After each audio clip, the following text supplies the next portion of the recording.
Cela fait 13 ans, c'est la 14e année que Jésus vient me visiter, me parler par des locutions et me montrer son visage, dans des visions aussi, son visage avec son beau regard bleu et son sourire.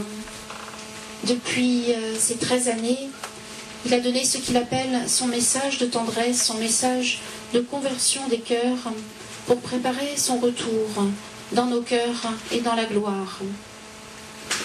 Jésus est venu alors que, bien sûr, j'étais croyante, mais très loin de lui, vivant dans le péché. Et cela faisait simplement 6 mois qu'une soif dans mon cœur était là, soif de Dieu, mais ne sachant comment le trouver.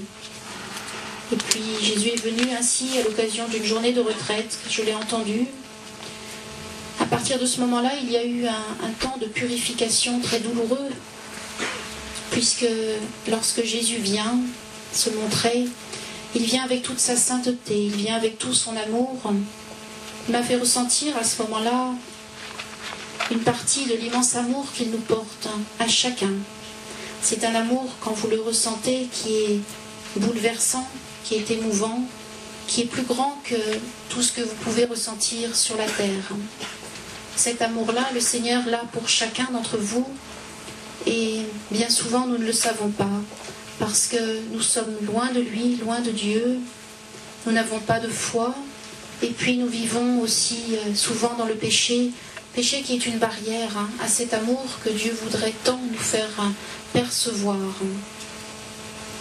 Ces quelques mois du départ ont été emplis de souffrance, parce qu'il y avait une telle différence entre la sainteté de Dieu, son amour si fort, et puis ma misère, en l'occurrence notre misère, qu'il a fallu que Dieu purifie mon âme, comme il purifiera toutes les âmes qui se décident enfin pour lui. Être purifié, ça veut dire laisser Jésus, enlever tout ce qui est mauvais en nous, tout ce qui nous cause des souffrances, tout ce qui est une barrière à son amour, à sa sainte tendresse. Lorsque Jésus est venu, l'une de ses premières paroles a été: une partie des miens, une partie de mon Église a oublié que je suis un cœur. Alors je voudrais que tu m'aides à restaurer mon Église, que tu lui dises que je suis un cœur. Et le Seigneur a dit, ce message-là sera le message de ma sainte tendresse, message de mon retour dans les cœurs et dans la gloire. Depuis ce jour-là, hormis 5 ou 6 mois d'affilée, il ne m'a pas quitté un seul instant, c'est-à-dire qu'il m'a donné de l'entendre en français, comme je peux vous entendre, avec sa voix forte et claire, et il m'a donné aussi de voir son regard, de voir son visage, à tout moment, dès que je prie et que je me concentre pour prier. Toutes ces années, le Seigneur a été empli de bonté, de délicatesse. La délicatesse de Dieu est si grande, quand nous voulons bien l'accueillir, que bien souvent je pleurais face à tellement d'amour. Alors Jésus a dit, est-ce que tu veux bien donner ce message d'amour, ce message de tendresse à tous les petits, à tous ceux qui ont soif, tous ceux qui ne trouvent pas la paix ni le bonheur sur la terre, parce que je veux venir vous sauver, je veux venir vous guérir tous, je veux vous remettre sur le seul chemin de vie qui existe, chemin d'évangile, le chemin de la vérité tout entière. Alors j'ai dit oui au Seigneur, bien sûr que quand vous êtes entouré et empli de cet amour si grand que vous ressentez, bien sûr on ne peut pas dire non à Dieu, et très vite, en quelques mois, toutes les choses de la terre ont perdu très vite toute leur importance. J'étais à l'époque instructeur d'équitation, et je montais à cheval plusieurs heures par jour, ça occupait toutes mes journées. Je faisais de la compétition de saut d'obstacles tous les week-ends. Il n'y avait pas de place pour Dieu dans ma vie. J'étais passionnée par les chevaux. Et il a suffi que Jésus vienne avec son regard pour que tout bascule. Parce que Dieu est infiniment saint, infiniment amour, et lui seul peut vous nourrir, lui seul peut nous épanouir, lui seul peut nous combler. Alors tout doucement, au cours de ces 13 années, il m'a appris à vivre, il a restauré mon âme, qu'il a purifiée, et c'est ce qu'il voudrait faire avec chacun d'entre nous, afin que nous puissions l'aider à restaurer notre humanité, déjà notre pays, puisque Jésus dit, c'est le temps de mon retour. Le Seigneur nous dit dans ce message que d'ici peu, d'ici quelque temps, bientôt, il dit, nous verrons tous cette croix lumineuse dans le ciel, cette croix qui est un petit peu son avertissement pour nous convertir, pour nous dire l'urgence de la conversion maintenant, pour ne pas que nous tombions encore plus bas dans la souffrance. Jésus dit que lorsque nous verrons cette croix dans le ciel, tous ceux qui ont été des petits, des tout petits, qui ont accueilli sa volonté avec un grand oui, ceux qui l'ont mis en premier, ceux-là se réjouiront parce qu'ils verront l'amour de Dieu. Mais il dit aussi que tous ceux qui l'ont crucifié, qui ont endurci leur cœur, qui n'ont pas voulu écouter sa loi d'amour, ses commandements d'amour, qui n'ont pas voulu accueillir le bien et chasser le péché, ceux-là souffriront parce que, à ce moment-là, ils verront leur âme avec le regard de Dieu. Et Jésus a dit, beaucoup en seront désespérés, beaucoup en seront terrifiés. C'est pour ça qu'avant ce temps, il faut que chacun m'aide, a dit le Seigneur, à évangéliser, à dire aux autres l'urgence de la conversion pour notre temps. Alors Jésus a dit, veux-tu faire ma sainte volonté? Et après quelques mois pendant lesquels je lui disais oui, Seigneur, je veux faire ta sainte volonté, le Seigneur m'a dit, tu vois, j'ai attendu jour après jour que tu veuilles bien librement et amoureusement accueillir ma volonté. Parce que bien souvent tu me disais oui en parole, mais tu avais peur de ma volonté, tu avais peur de la croix. Donc ce n'était pas un oui libre, plein de confiance et plein d'amour. Alors le Seigneur a dit, le temps de purification est toujours douloureux. C'est un temps pendant lequel on affronte nos ténèbres. Nos ténèbres, ce sont nos excès de pensée, nos excès de tourments, d'inquiétudes diverses. Tout ce qui passe dans notre tête et qui n'est pas empli de paix. Jésus a dit que nous sommes dans la vie sans Dieu, nous sommes égarés, aveuglés, et que notre esprit ne travaille pas dans le bon sens, parce qu'il se laisse déstabiliser par le mal. Pendant plusieurs mois, donc, le Seigneur m'a purifié comme il en a purifié d'autres ici, et comme il purifiera tous ceux qui veulent bien lui dire oui pour trouver cet épanouissement, cette présence qu'il nous propose. Au bout de ce temps de purification qui dure, le temps de notre confiance, le temps de notre amour, le temps de notre abandon, une fois que ce temps est passé, eh bien, c'est la paix de Dieu, Père, Fils et Saint-Esprit, qui descendra ou qui descend dans vos cœurs, parce que la place est libre. Jésus m'avait montré, au bout de ce temps douloureux, il m'avait montré mon âme un petit peu comme un appartement avec plusieurs pièces, et tout était déménagé, il n'y avait plus rien dedans. Les murs avaient été repeints en blanc, et il y avait juste une petite lumière rouge dans le coin d'une pièce. Et j'avais dit à Jésus, mais c'est tout vide ici. Et Jésus m'avait dit, mais tu vois, c'est tout vide parce que c'est ton âme, il n'y a plus rien. J'ai tout enlevé, j'ai tout purifié et j'ai tout blanchi. Il ne te reste que ma présence, c'était la petite lumière rouge. Alors je lui dis, mais Seigneur, je n'avais pas grand-chose de bon si tu as tout enlevé. Et il m'a dit, non, tu n'avais pas grand-chose de bon. Il a fallu que je répare tout, que je vide tout, pour que j'y mette maintenant ma sainte présence.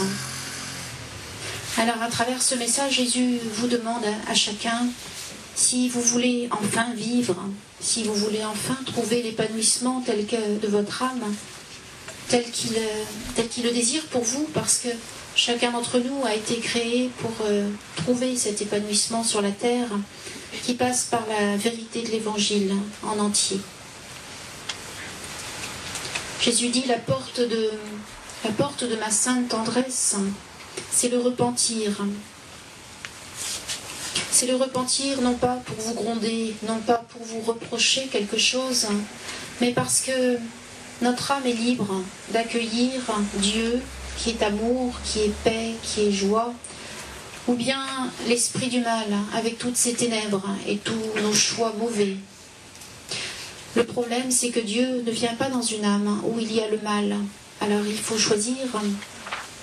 Soit nous désirons Dieu tout entier et nous voulons le mettre au centre de notre vie, soit nous voulons un petit peu Dieu, mais nous voulons aussi beaucoup notre volonté. Et alors Dieu, qui est infiniment délicat, ne s'impose pas, jamais. Jésus nous dit, si vous voulez percevoir ma sainte tendresse, si vous voulez être rempli de cet amour, si vous voulez grandir dans l'amour, eh bien il faut rejeter tout ce qui est mauvais, tout ce qui est un poison pour votre âme.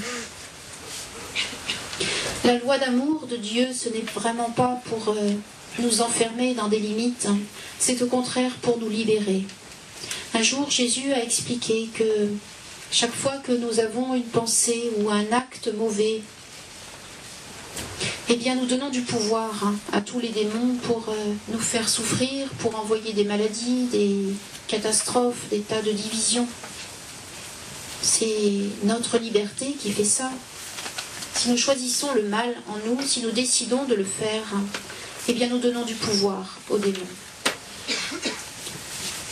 Et puis Jésus a dit, chaque fois que vous avez une pensée d'amour et de vérité en Dieu, chaque fois que vous devenez plus petit, chaque fois que vous devenez assoiffé de la volonté de Dieu, chaque fois que vous voulez vivre cette paix dans votre cœur qui est la paix de la Sainte Trinité, chaque fois vous empêchez le démon de vous nuire, chaque fois vous permettez que Dieu fasse des guérisons et qu'il empêche des malheurs.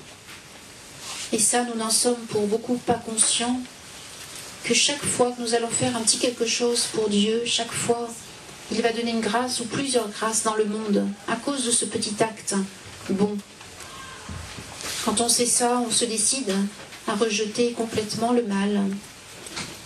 Et puis, Jésus a dit, tu vois, la porte est étroite, parce que pour ressentir cet amour que je vous porte, qui est quelque chose de très concret, hein. C'est pas un amour qui est loin dans les nuages, hein. C'est l'amour que vous ressentez très fort dans votre âme, dans votre cœur, quelque chose qui vous renouvelle, qui vous transperce. Eh bien, pour ressentir cet amour, il faut avoir décidé vraiment d'être à Dieu et de le mettre en premier dans notre cœur.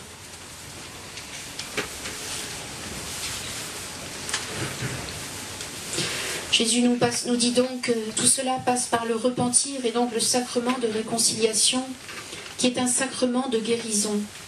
Bien des âmes souvent viennent me trouver et me disent j'ai tel problème, j'ai tel tourment, j'ai telle inquiétude, telle chose ne va pas dans ma vie. Et la plupart du temps, Jésus me montre dans cette âme, dans ces personnes, qu'il y a des péchés graves, qui sont logés dans l'âme et qui sont comme un poison, comme un cancer qui les empêche de guérir. Jésus disait, quand vous voulez percevoir ma sainte tendresse, quand vous voulez que je vous éclaire et que je vous vivifie, eh bien il faut accepter et demander, quémander à Dieu de vous purifier. C'est comme si quelqu'un a un cancer avec plusieurs tumeurs, qu'il va chez le médecin et puis qu'il dit au médecin vous n'enlevez que cette tumeur-là mais pas les autres. À ce moment-là, la personne ne guérira pas. De la même manière, si vous voulez trouver ce regard de Jésus dans la prière profonde et contemplative qui est pour chacun d'entre nous, eh bien, il ne faut plus qu'il y ait le mal dans notre âme.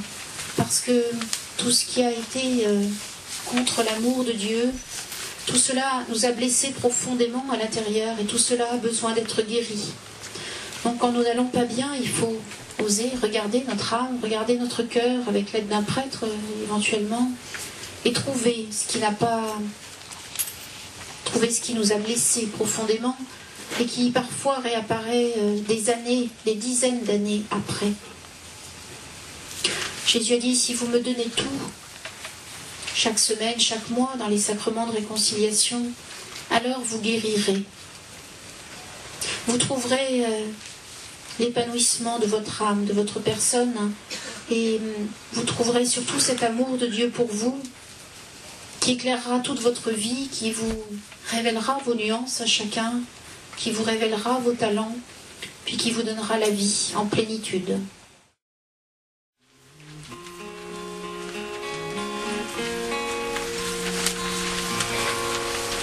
Lave-moi, Seigneur mon Dieu, purifie-moi, lave-moi, Seigneur mon Dieu, purifie-moi,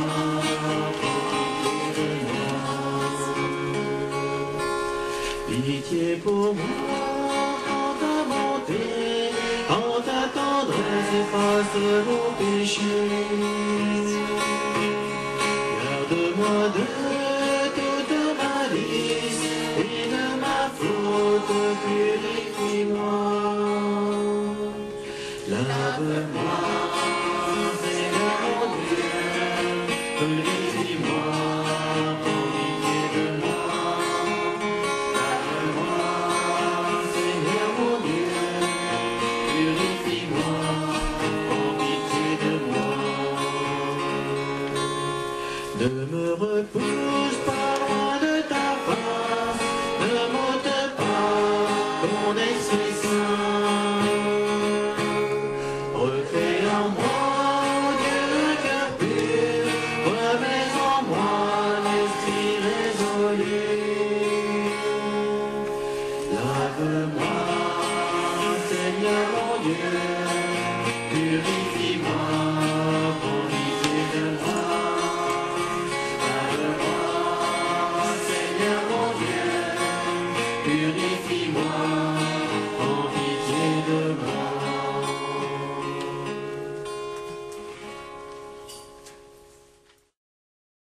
À travers ce message, Jésus nous dit qu'il voudrait être premier dans nos vies, à chacun. Pas simplement premier dans la vie des âmes sacerdotales ou religieuses, mais premier dans tous nos cœurs. Et il compte sur nous tous pour sauver notre pays, parce qu'il dit que notre pays, la France, a pour mission d'évangéliser par sa vocation, par sa mission de baptiser, et de porter l'amour de Dieu aux autres. Et Jésus nous a montré à quel point nous étions tombés très bas, dans le péché, dans la laideur, dans tout ce qui est horrible aux yeux de Dieu. Jésus voudrait nous sauver, sauver notre pays, nous relever. Et ça passe par notre abandon à chacun. Est-ce que nous sommes prêts tous à rentrer dans cette intimité avec Dieu à travers Jésus? Est-ce que nous voulons bien lui donner toute notre vie pour qu'il nous guide, sachant qu'il est infiniment plus intelligent que nous, qu'il nous aime infiniment et qu'il sait comment nous conduire, comment nous amener au bonheur? Jésus nous dit que le salut de notre pays passe par chacun d'entre nous, si nous voulons bien devenir des tout-petits. Les tout-petits, c'est entrer dans la prière constante, ce que Jésus appelle la prière constante, et qui est tout faire tout au long de la journée avec lui, conscient de son regard. À chaque instant, en ce moment, Jésus vous regarde. Jésus sait ce qu'il y a dans vos pensées en ce moment. Si moi je le regarde à l'instant, je vais croiser son regard avec son sourire. Et si vous priez de la même manière, si vous contemplez chaque jour un petit peu et un peu plus, vous découvrirez ce regard de Dieu sur vous, pas de la même façon, mais d'une autre façon, parce que Dieu a d'innombrables chemins pour se montrer, pour se révéler aux âmes. Vous croiserez ce regard, vous le sentirez à travers cette prière constante. La prière constante, ce n'est pas dire des prières vocales tout au long de la journée, c'est commencer par une relation toute simple, comme un enfant, avec un autre enfant, avec un ami. C'est lui dire ce que vous faites, ce que vous pensez, quels sont vos soucis, quelles sont vos inquiétudes. Lui demandez conseil pour chaque chose. Même si vous ne l'entendez pas en français, il vous répondra dans votre cœur. Et peu à peu, il y aura ce dialogue intime qu'il désire avec vous. Vous savez, à travers les diverses tentations du monde, eh bien, le démon vous empêche de croire à cet amour de Dieu pour vous, à cette intimité profonde qu'il veut avoir avec chacun. Depuis toutes ces années où Jésus vient me visiter, me montrer son visage chaque jour, sans cesse, je me dis que le réel, c'est bien ça, c'est bien notre intimité avec lui. Et ce qui est irréel et artificiel, c'est bien le monde et l'esprit du monde. Jésus voudrait que cette intimité soit là, avec chacun. Intimité profonde qui passe d'abord par les tout petits détails, les toutes petites choses, notre prière toute simple et bien misérable, notre prière vocale, et puis que nous prenions conscience de sa présence. Il n'y a pas un moment de votre journée où Dieu ne vous voit pas, où il ne vous regarde pas. Alors il voudrait que nous voulions bien partager avec lui et ne plus être des esselés, des isolés qui conduisent leur vie selon leur gré. Jésus est un mendiant d'amour, mais s'il est un mendiant d'amour auprès de nous, c'est parce que il veut nous rendre notre dignité d'enfant de Dieu que nous avons pour beaucoup perdue. Il veut nous élever vers lui, il veut nous révéler notre véritable vocation qui a tous. Notre vocation, elle est d'aimer ici sur la terre, d'aimer d'abord Dieu, de le rencontrer, de le connaître, et puis de porter aux autres cet amour. Notre vocation n'est pas de travailler ou de nous distraire, ou bien sûr qu'il faut le faire, mais la première vocation, la raison pour laquelle toute créature est sur la terre, c'est pour rencontrer Dieu et puis donner l'amour, et puis nous préparer lorsque nous irons de l'autre côté. Il n'y a que ça. Alors Jésus nous dit que pour se convertir profondément, il faut le vouloir, il faut être quémander la soif de son cœur, quémander un cœur brûlant. Vous savez, Jésus est fatigué de toutes les âmes qui sont tièdes, qui pratiquent une religion de forme et qui s'ennuient en priant. Jésus voudrait que nous soyons des amoureux, des fervents. Et il dit, tant des miens ont oublié que je suis un cœur qui sent, qui ressent toutes choses avec vous, qui a donné sa vie pour vous et qui est prêt à vous aider, à vous consoler à chaque instant de la journée. La prière constante, c'est en dehors de ce quotidien, ce cœur à cœur avec Jésus qui peut être très simple, au milieu de notre travail, au milieu de nos journées, tout parler tout simplement à Jésus, lui dire ce que nous allons faire. Ça, c'est un dialogue tout simple, mais c'est déjà une prière, parce que c'est le désir de notre cœur de nous tourner vers lui, de le regarder, de partager avec lui. Au bout de quelques jours et de quelques semaines où nous serons entrés dans ce dialogue, cette prière avec le Seigneur, eh bien, il nous amènera de plus en plus au sacrement, à la participation à la Sainte Eucharistie, parce que il mettra la soif dans notre cœur, soif de le connaître plus profondément, soif de se laisser unir à lui, et cela passe par la Sainte Communion. Et Jésus nous dit, après, là où je vous attends dans la prière, c'est dans la prière silencieuse, la prière contemplative. Il dit qu'il écoute tout de nous. Vous pouvez lui dire tout ce qui passe par votre tête, même si vous êtes de temps en temps en colère ou révolté. Vous pouvez le dire à Jésus à partir du moment où vous respectez sa sainteté.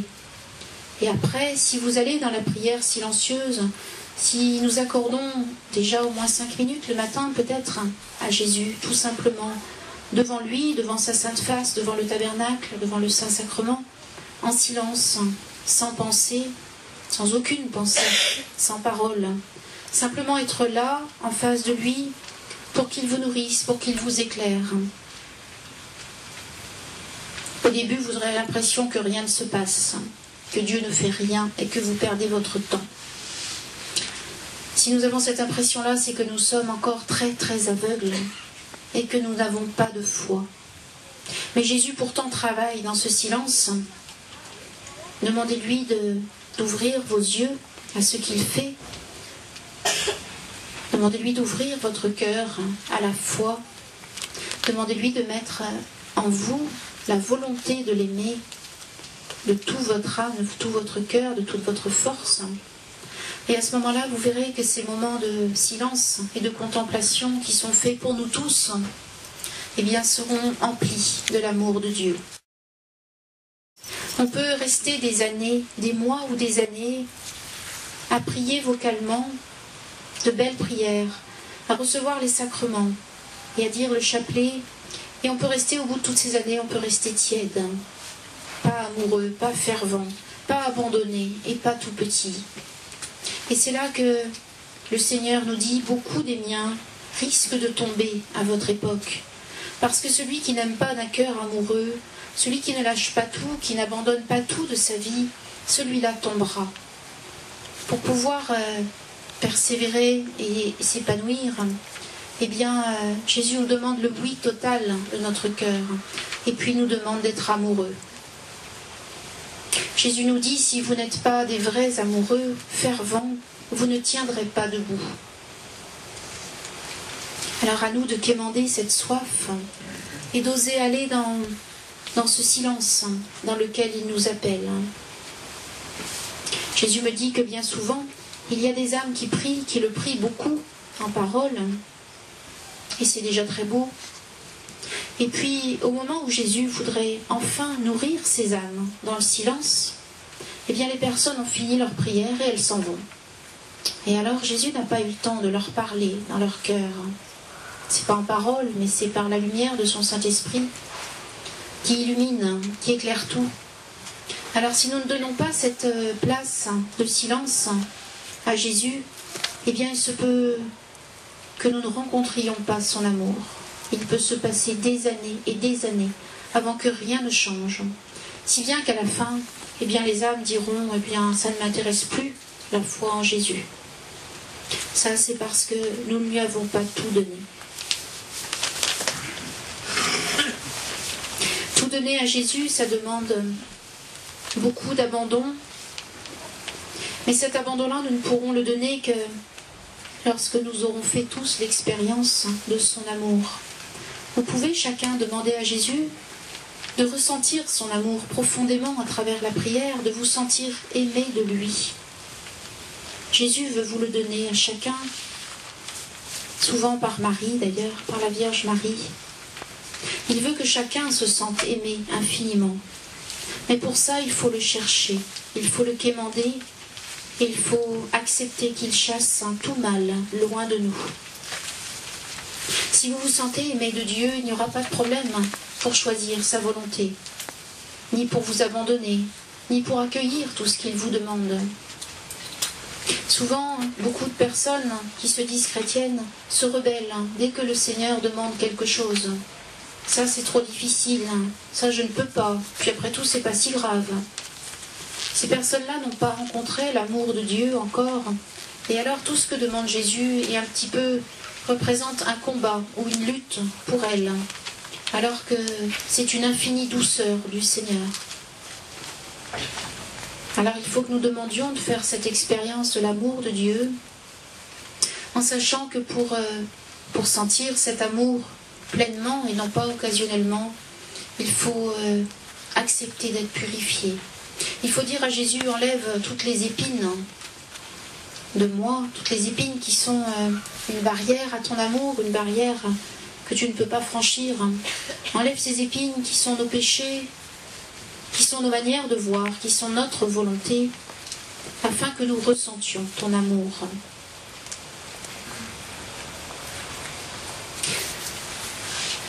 Le Père, le Fils et le Saint-Esprit nous aiment infiniment, et ce n'est pas quelque chose d'abstrait.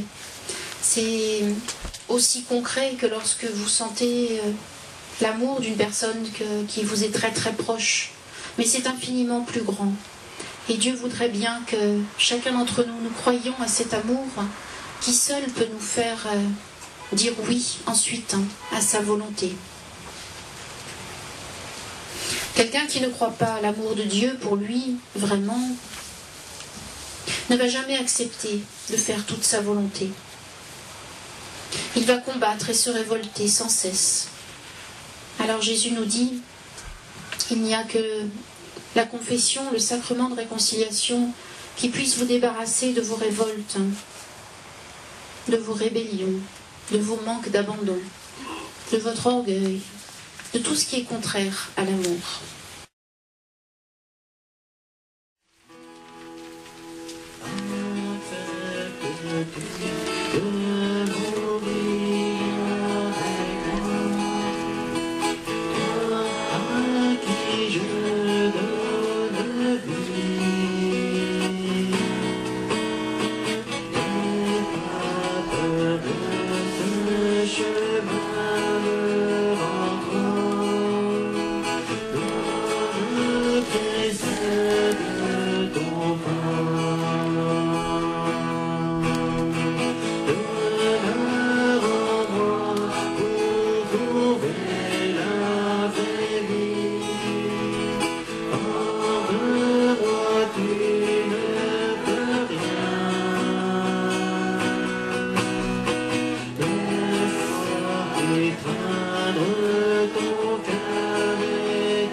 Choisir Dieu passe par l'abandon total, mais l'abandon libre à sa volonté.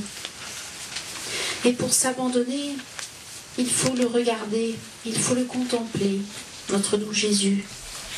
Je me souviens l'avoir lu il y a très longtemps de ça. C'était une jeune femme qui voulait être religieuse et que l'on voulait absolument marier.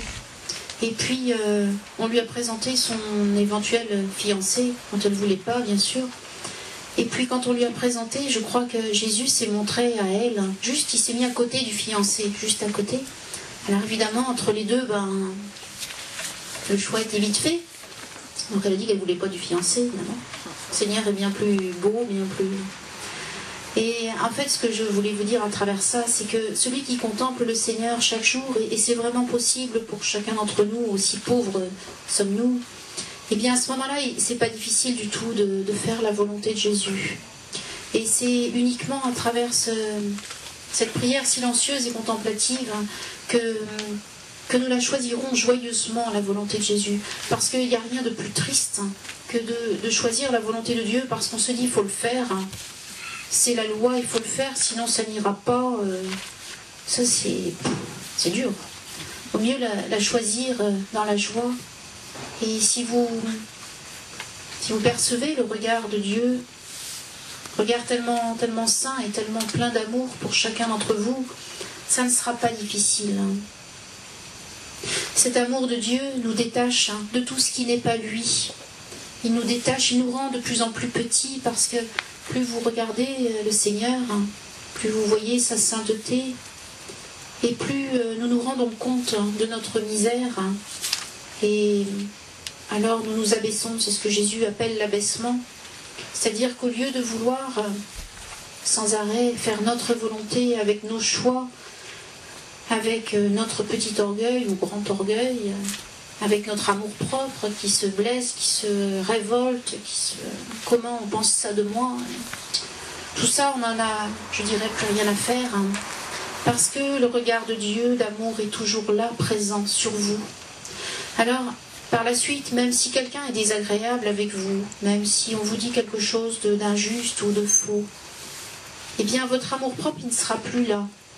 Il n'existera plus, parce que votre cœur sera tellement comblé par cet amour de Dieu et par sa sainte présence que, bien loin de vous offusquer de ce que l'on pourra penser de vous ou vous dire, eh bien vous sourirez. Parce que même en y mettant de la bonne volonté, vous n'arriverez pas à vous mettre en colère.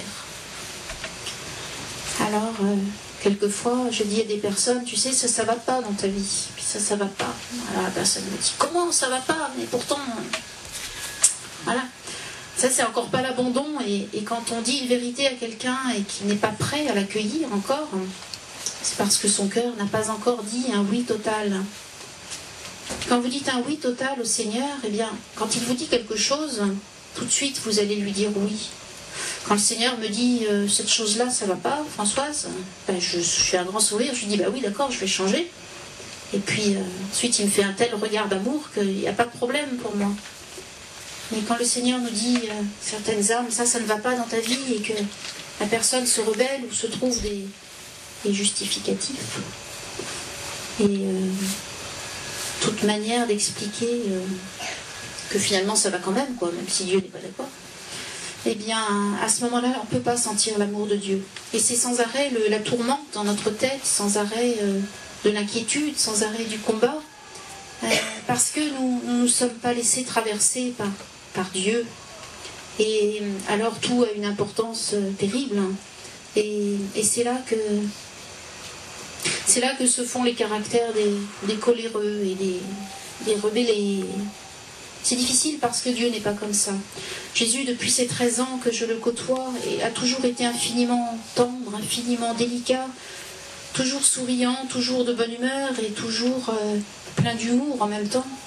Mis à part quand il parle du péché, qu'il parle des âmes qui sont dans la tourmente à cause du péché, et parce qu'il voudrait tellement les sauver. En vivant au quotidien avec Jésus, il nous apaise. Il nous apaise parce que, je dirais, il est toujours de bonne humeur. Il est toujours en paix, puisqu'il est la paix. Et c'est pour ça qu'il voudrait que chacun puisse le trouver ainsi profondément dans la vie spirituelle.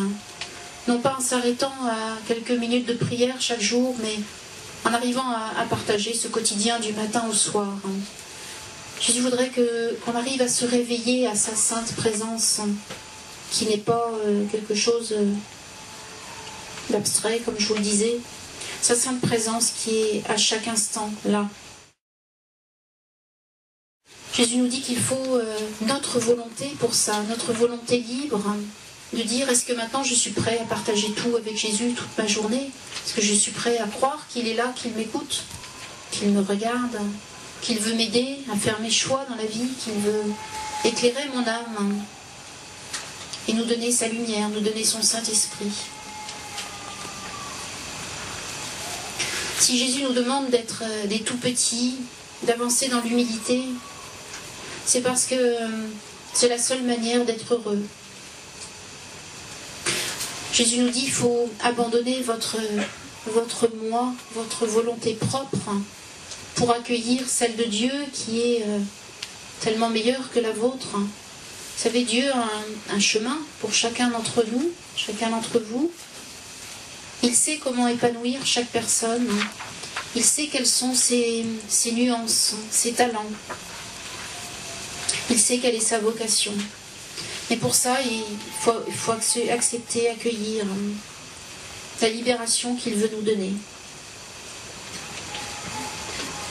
Jésus ne force jamais. Vous avez dû lire sans doute dans Maria Valtorta l'histoire avec Judas, enfin beaucoup d'histoires avec Judas.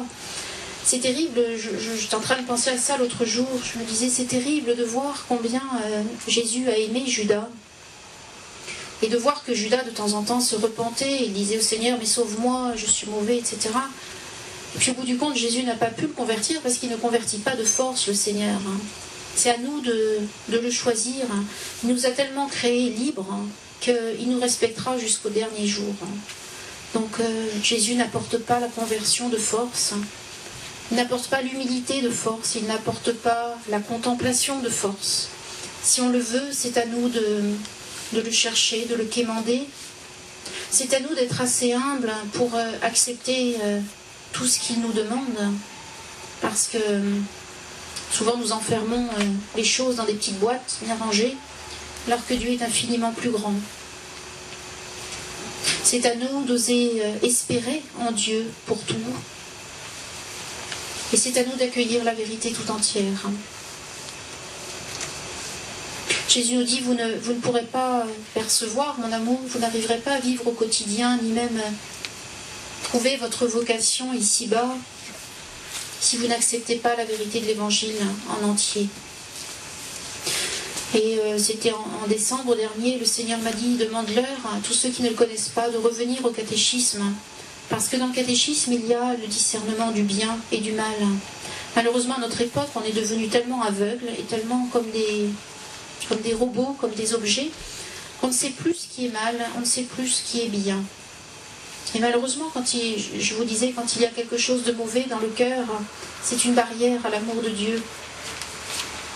Alors Jésus nous dit, retournez au catéchisme, allez le lire, allez comprendre, parce que c'est simplement quand vous aurez abandonné le mal que vous avez fait et que vous l'aurez donné dans le sacrement, que là vous guérirez.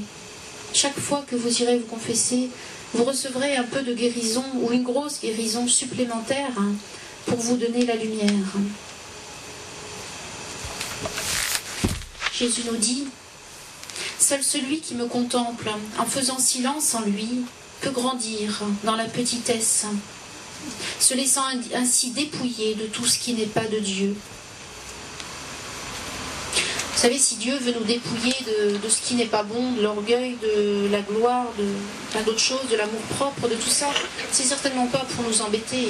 Jésus, je vois mal Jésus vouloir nous ennuyer, et je vois mal aussi Jésus vouloir nous faire souffrir, parce que Dieu ne nous a pas mis sur la terre pour ça. S'il veut nous dépouiller de tout cela, c'est simplement pour que nous ayons le cœur en paix, et que même au sein des plus grosses épreuves qui peuvent arriver sur la terre, nous ayons toujours sa présence, sa consolation et sa lumière pour avancer. Jésus nous dit qu'il faut prier, louer, adorer. Prière, louange, adoration vous fortifie dans la recherche et la soif de Dieu seul, dans sa volonté si emplie d'amour pour vous. Cherchez l'humilité comme un très grand trésor qui vous permettra de vivre dans ma sainte tendresse et dans mon intimité. Repoussez loin de vous tout sentiment de nature trop humaine et pas du tout divine. Ces sentiments qui sont amour-propre, orgueil, égoïsme, vanité, révolte, car tout cela vous empêche de goûter l'amour infiniment saint de Dieu pour vous. Cet amour de Dieu, nous devrions pouvoir le ressentir à chaque instant de la journée.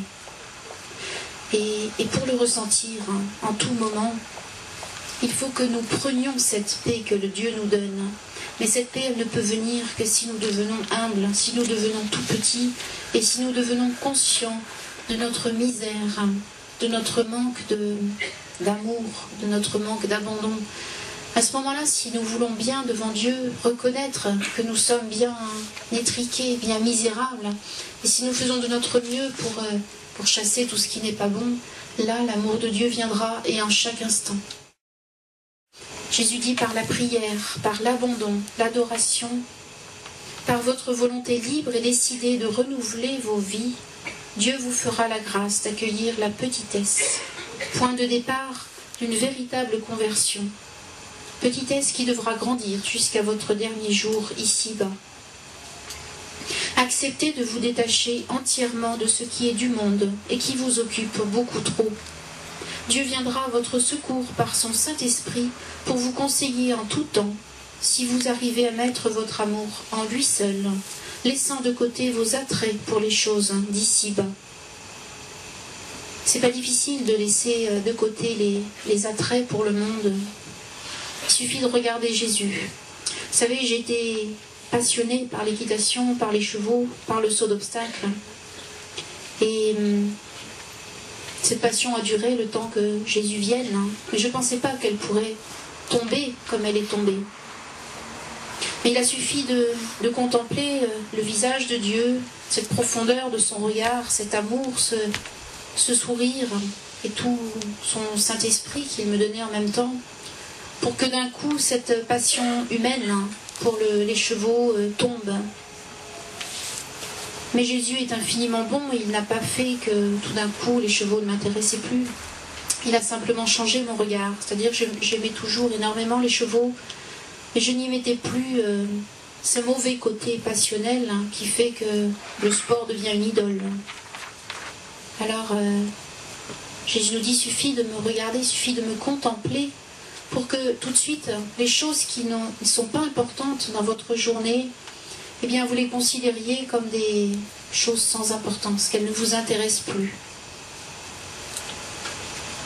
Peu à peu, en grandissant avec le Seigneur, il nous détache de tout ce qui n'est pas important. C'est pas quelque chose de difficile, parce que c'est quelque chose qui vient tout seul. Si chaque jour vous adorez le Seigneur, vous avez ce dialogue intime avec lui, eh bien, naturellement, il vous détachera des choses qui n'ont pas d'importance. Tous. De manière à lui laisser plus de place. Le Seigneur nous dit, la véritable conversion exige de vous cette sainte humilité, qui est de reconnaître que de tant de choses du monde vous attirent encore, vous privant de l'intimité divine. Oubliez-vous, tournez-vous vers Dieu pour le connaître. Oubliez votre moi qui vous empêche de me contempler. Alors, par votre choix volontaire, vous grandirez en Dieu. Votre prière sera source de grands bienfaits pour vous tous, pour votre pays, pour la terre entière. Dieu se révèle aux tout petits qui lui offrent tout, conscients de leur misère.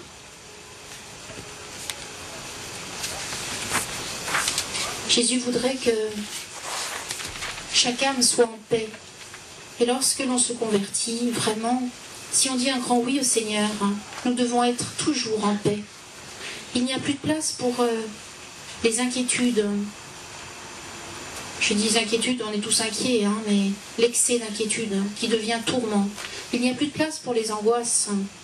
Il n'y a plus de place pour toutes ces dépressions dont notre monde est si plein à notre époque. Parce que Jésus guérit tout.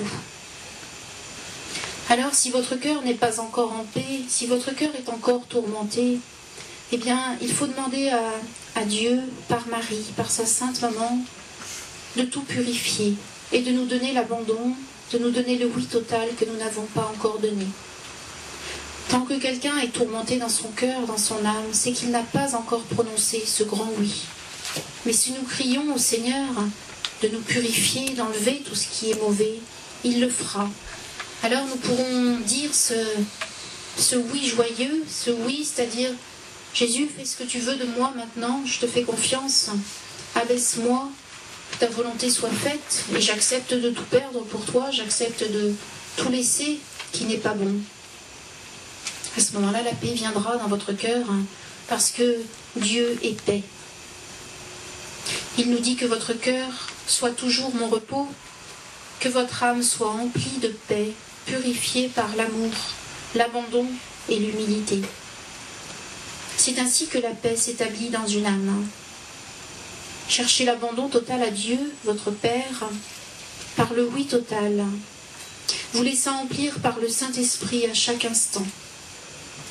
L'âme qui n'est pas en paix doit se décider à accueillir ces 3 vertus qui sont l'œuvre de la grâce divine. La première, c'est l'abandon, savoir dire oui à Dieu quoi qu'il arrive, car Dieu sait tout et s'occupe de tout, pour une âme qui ouvre son cœur. Et puis l'amour, car seul celui qui se met en route pour aimer, quelles que soient ses misères, peut être rempli de la présence de Dieu, accordée à celui qui ne garde pas pour soi. Humilité, car seul celui qui contemple Dieu et regarde vers lui en tout temps comprend sa misère et se décide à s'abaisser et à aimer, conscient de sa faiblesse. Alors Dieu vient en lui et le comble de sa tendre présence sanctifiante. Travaillez à accueillir ces 3 vertus par l'accueil de la grâce divine, par votre volonté de chaque jour de vous y exercer, et je vous bénirai, Jésus.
Lorsqu'on accepte la présence de Jésus et de Marie dans notre quotidien, les mettant en premier,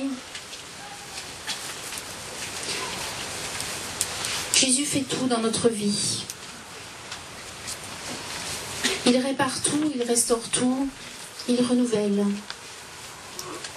Si l'on veut bien de lui, Si l'on veut bien lui laisser, le laisser nous conseiller pour tous nos choix au quotidien. Si avant de prendre des décisions, nous voulons bien prier le Saint-Esprit pour qu'il nous éclaire, afin que nous fassions la volonté de Dieu et non la nôtre. Jésus peut tout restaurer dans des vies brisées, abîmées. Il suffit de lui dire vraiment de tout notre cœur, oui Jésus, conduis ma vie comme tu veux maintenant, à chaque instant, à chaque moment. Il y a des personnes qui ont du mal à dire au Seigneur, à accepter du Seigneur qu'il les guide dans des choix plus terrestres. Et le Seigneur respecte ça parce que c'est toujours notre liberté et ça vient de notre manque de confiance. Bien souvent, le Seigneur a invité des âmes à certains pas particuliers et puis les âmes doutent et s'inquiètent. À ce moment-là, elles ne prononcent pas un oui entier. Alors, il y a d'autres chemins, il n'y a pas qu'un seul chemin de sainteté. Mais il faut savoir que lorsque Jésus nous propose quelque chose, un chemin, c'est toujours le meilleur, c'est toujours le plus sûr pour nous.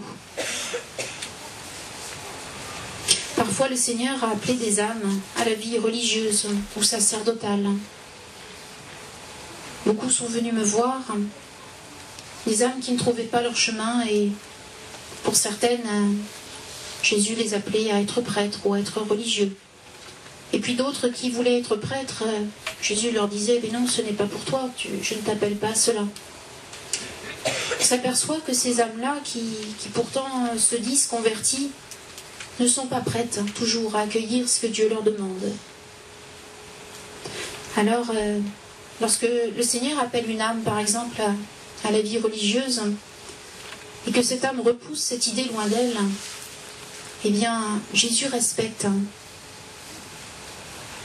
Jésus respecte, mais il faut savoir que lorsque nous faisons nos choix personnels, à ce moment-là, nous nous exposons à beaucoup de difficultés.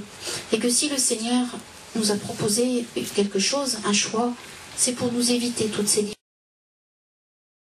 Un jour, j'ai vu un jeune homme qui est venu avec un prêtre, et puis il n'était pas heureux parce que il voulait fonder une famille chrétienne, une grande famille, et puis apprendre à tous les enfants à prier, et vraiment que ce soit une famille extraordinairement chrétienne. Et puis, moi j'étais pas là quand il parlait de ça avec le prêtre. J'étais dans le jardin. Et puis pendant que j'étais dans le jardin, le Seigneur me dit, tu sais, ce jeune homme-là, je l'appelle à être prêtre. Mais je ne le connaissais pas, je ne lui avais pas parlé avant, ce jeune homme.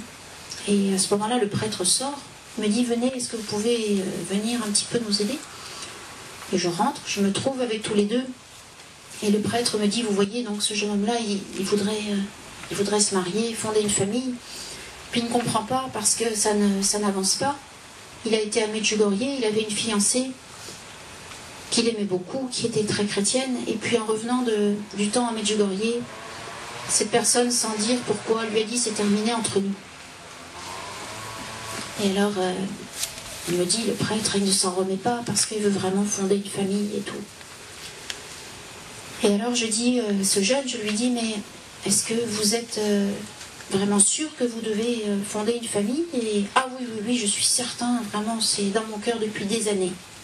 J'étais très ennuyée parce que Jésus venait de me dire dans le jardin qu'il l'appelait à être prêtre. Alors je l'ai fait sortir, et puis j'ai dit au prêtre qui l'accompagnait, je lui ai dit, je suis très embêtée parce que lui, il n'est venu que pour savoir quand est-ce qu'il rencontrerait une épouse et qu'il pourrait fonder une famille chrétienne. Et moi, Jésus m'a dit qu'il l'appelait à être prêtre. Et alors le prêtre m'a dit, ça fait des années que je le sais et que je n'ai jamais pu lui dire. Alors on s'est dit, maintenant il va falloir lui dire quand même à deux personnes. Donc on l'a fait rentrer. Et puis c'est le prêtre qui lui a dit délicatement, parce que moi j'ai tendance à dire, je ne sais pas faire d'enrobage. Et alors le jeune, c'était un petit peu comme dans l'évangile, il est reparti tout triste parce qu'il avait de grands biens. Il a dit, mais c'est pas possible, mais moi je veux pas. Moi je veux fonder une famille. Alors le prêtre très sage lui a dit, mais il ne faut pas vous fermer la porte quand même, peut-être plus tard, ne vous fermez pas la porte de manière révoltée de cette manière-là. Voilà, puis il est parti. Je ne sais pas ce qu'il est devenu, mais ce qui est certain, c'est que si le Seigneur l'appelait être prêtre, c'était par amour et certainement pour éviter beaucoup de difficultés dans la vie. C'est pour ça que la vraie conversion est profonde. C'est vraiment dans notre cœur de vouloir joyeusement ce que Dieu voudrait pour nous. Et quelquefois, on peut demander pendant très longtemps à Jésus, mais Jésus oriente ma vie, guide mes choix, puis on voit rien qui se passe. Parce qu'en fait, au fond de notre cœur, on ne serait pas vraiment prêt à dire oui à Jésus pour ce qu'il voudrait, pour ce qu'il désire. Alors ça, cet abandon-là, faut le chercher tous les matins, il faut le demander à Marie, notre sainte maman du ciel, pour pouvoir se décider joyeusement, surtout et librement, pour Dieu. Parce qu'il n'y a rien de pire pour le Seigneur que quelqu'un qui se décide finalement à faire sa volonté, mais qui ne le fait pas dans la joie. Ça, c'est quelque chose... C'est comme quelqu'un qui épouse une autre personne, mais qui le fait, bon, il faut le faire. C'est pas très joyeux. Alors le Seigneur nous appelle à cette joie divine, profonde, chacun, à nous laisser renouveler entièrement, chaque jour, dans l'espérance. Parce qu'il nous dit souvent, vous n'espérez pas assez, vous n'avez pas foi, vous dormez. Alors, que chacun quémande son regard de tendresse pour avancer, pour aller donner à vos frères, parce que Jésus dit que c'est le temps maintenant, qu'il est urgent d'aller parler à nos frères, ceux que nous croisons chaque jour, et d'essayer de les ouvrir à cet amour de Dieu, essayer de chasser tout ce mal qui nous entoure et qui entre en beaucoup d'entre nous parfois. Jésus dit, c'est notre mission de baptiser et notre responsabilité de donner cet amour-là à nos frères. Voilà, tout à l'heure, on va faire la prière de guérison, où nous confierons toute notre âme et tous nos soucis au Seigneur. Avant, je vous parle brièvement de nos groupes de prière, des messagers de la tendresse de Jésus, c'est notre bannière bénie. Ces groupes de prière qui, à la demande de Jésus, ont été fondés pour vivre cette intimité au quotidien avec Dieu, pour nous laisser conduire et pour rayonner sa tendresse là où nous passons dans le monde, pour laisser Dieu nous utiliser comme il veut et lui laisser toute place. Donc ces messagers de la tendresse de Jésus, Jésus demande qu'ils se forment à partir de 2 ou 3 personnes. Si vous voulez fonder un groupe, il faut prier le Saint-Esprit afin que ce soit un désir de Dieu pour vous et que vous n'abandonniez pas au bout de 2 mois ou 3 mois. Et sur le stand là-bas, vous trouverez l'adresse de Monique Monnery, c'est la dame qui s'occupe de m'aider pour les groupes de prière et de dire comment ça doit se conduire. Jésus nous dit que plus il y aura de groupes de prière dans notre pays et ailleurs, et plus il y aura de grâce, plus il y aura... Il dit que ça fera comme des petites ampoules allumées partout sur notre pays, et cette lumière viendra couvrir toute l'humanité. Ces groupes de prière sont des oasis de grâce, non seulement pour nous, mais pour le village, la ville, et puis le pays et la terre. Alors Jésus nous dit, osez aller ainsi dans la prière communautaire pour sauver votre pays. Et puis beaucoup savent aussi que Jésus a demandé la fondation d'une maison communautaire de frères, de sœurs, pour le louer, pour l'adorer, pour vivre au quotidien cette intimité profonde avec lui. Et la première mission de ces frères et sœurs sera d'accueillir des retraitants pour des semaines ou des journées qui auront soif de Dieu, qui voudront rencontrer cette tendresse du Père à travers Jésus, qui voudront être réparés dans leur âme, dans leur cœur de blessures, qui voudront apprendre à vivre au quotidien l'équilibre que Dieu désire pour nous, parce que Jésus m'a dit, vous ne savez plus vivre, vous n'avez même plus une vie normale, vous ne savez plus vivre ni saintement, ni sainement. Alors tout va mal pour vous, Et voilà, Jésus voudrait restaurer ça à travers une vie quotidienne toute simple hein, pendant ces retraites, avec la prière, la louange, l'adoration, et puis la nature, puisque cette fondation se trouvera au bord de la mer, pour que Jésus dit, vous regardiez au large, et non plus vers vous-même. Alors Florence, elle vous en parlera un petit mot. Après, maintenant, tu veux en parler maintenant? Si, bah maintenant, si tu veux. Voilà, et puis...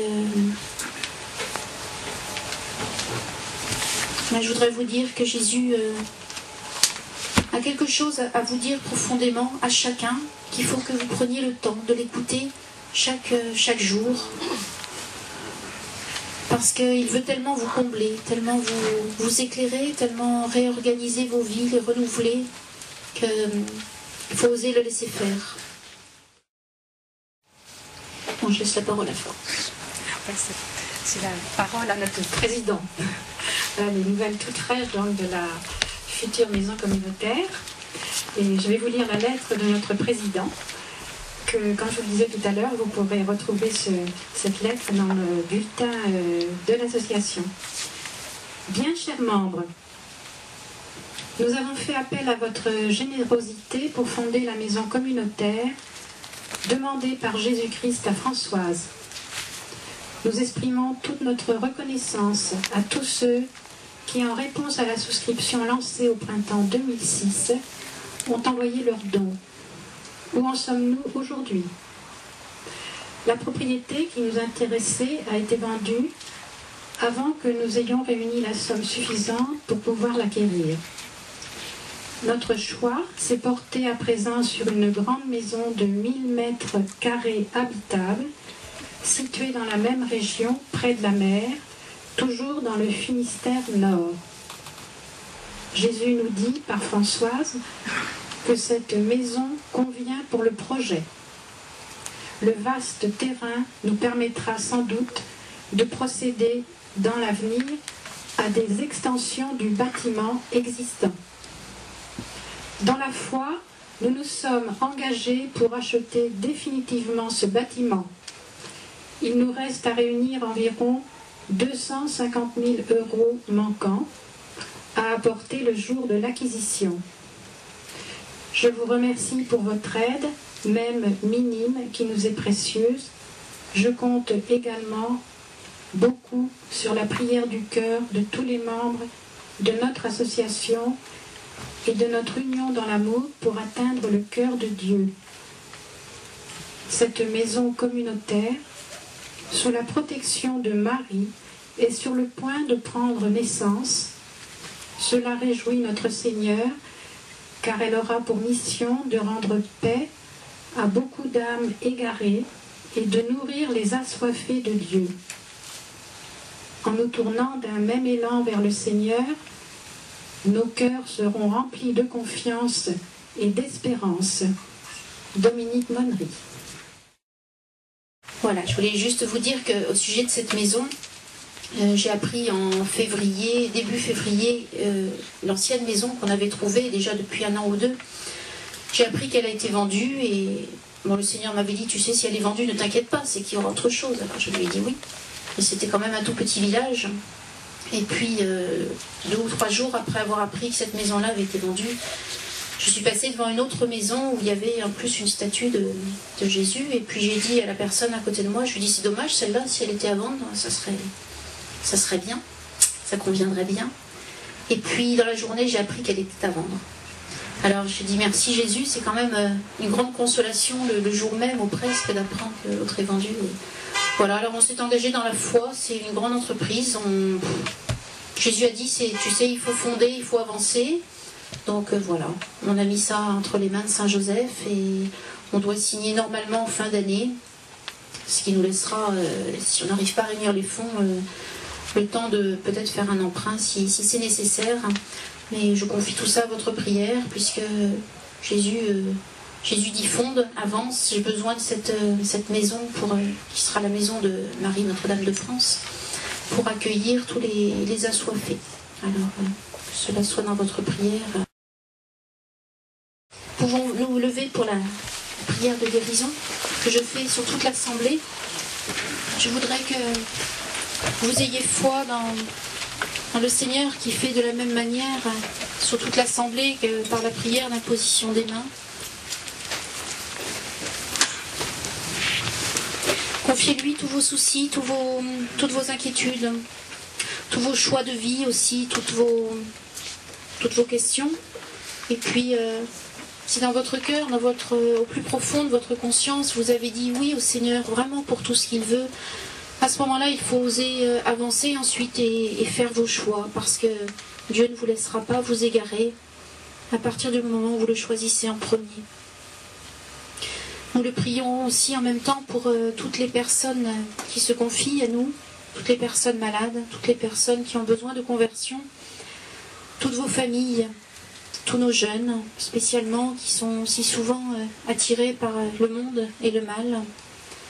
Mais la Vierge Marie nous a dit d'avoir toujours l'espérance pour nos enfants, de toujours savoir que c'est pas en nous polarisant sur nos enfants qui prennent des chemins souvent d'erreur que nous allons les aider. Mais c'est déjà bien sûr en leur parlant, mais ensuite c'est par notre quotidien vécu en offrande à Jésus et dans l'amour de Jésus. Si chacun nous vivons intime avec Dieu chaque jour, l'adorant en vérité, eh bien c'est par ce don, c'est par ce cœur à cœur avec Dieu de chaque jour que cela pourra retomber en grâce sur les nôtres ou ceux qui nous sont chers, ceux pour lesquels nous prions. Et ce n'est pas en nous polarisant sur des personnes qui sont dans le péché que nous allons y réussir, c'est en allant donner largement à tous ceux qui ont soif et en disant à Jésus que ta volonté soit faite et moi je m'offre à toi pour ce que tu veux.